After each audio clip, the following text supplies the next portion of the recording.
Well, hello guys, just wanted to do a very quick video on drafting because I know a lot of people haven't drafted before, so I just wanted to do a quick video on how to get this set up because it can be quite a confusing process if you've never done it before.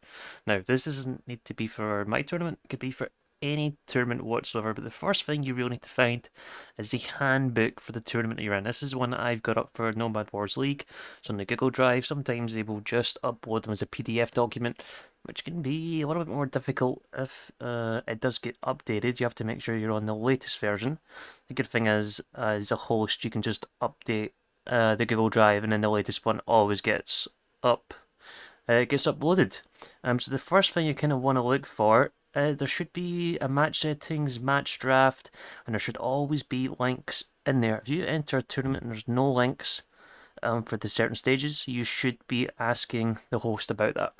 And it should quite simply just take you a link, should redirect you to captain's mode, and then you're going to get to this stage where it's going to maybe start to look a little bit confusing because this is not where you actually start the draft. But you do have a create new draft from this preset, then it's going to take you there.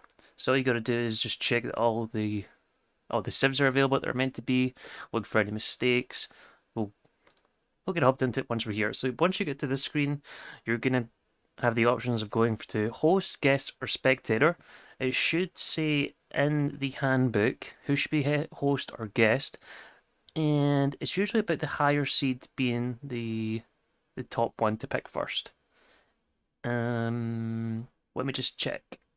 Yeah, so look, higher seed would be A, so the A is always host, and then guest would always be the lower seed, and the host means you're going to be the one that picks first.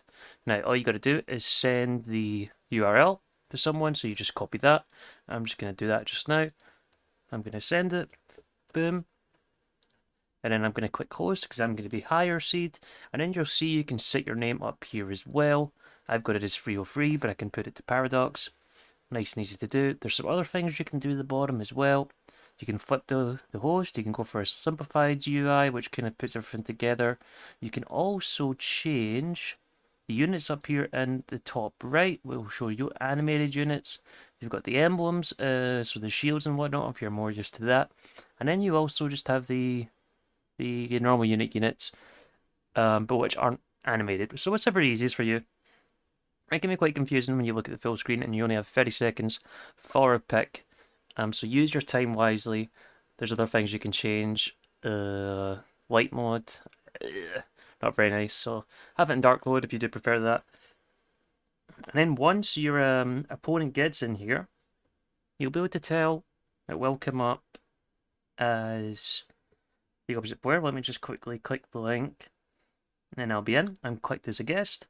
I'm going to set my name. You just have some automatic ones sometimes with the almost like the hero names. And then once both players click ready, so I'll click ready, and it shows you waiting for guests to press ready. And once that happens, you're going to be on the clock. Now in this one, don't want to get too much into what the different settings will be, but once that's in, you're getting in there, decide on a ban. This one's going to be global and it's hidden, so you're not actually going to see what the opponent is doing in this one, as you'll see, and then it all will get revealed at the end. Now, I will say I've been doing something that was quite a bad habit, and that's picking too quick. We can just go right for it. Ideally, you've got 30 seconds. I would suggest that you use as much time as possible because sometimes you want to pre-plan or you want to react to what the players are thinking. There's going to be more videos going forward that's going to relate to more the draft strategy and whatnot. But hopefully this gives you a good idea how to get set up. Make sure you do save the draft link in your favourites because you probably will need to save that and post that with the recorded games at a later stage. Hope that was helpful. Catch you on the flip side.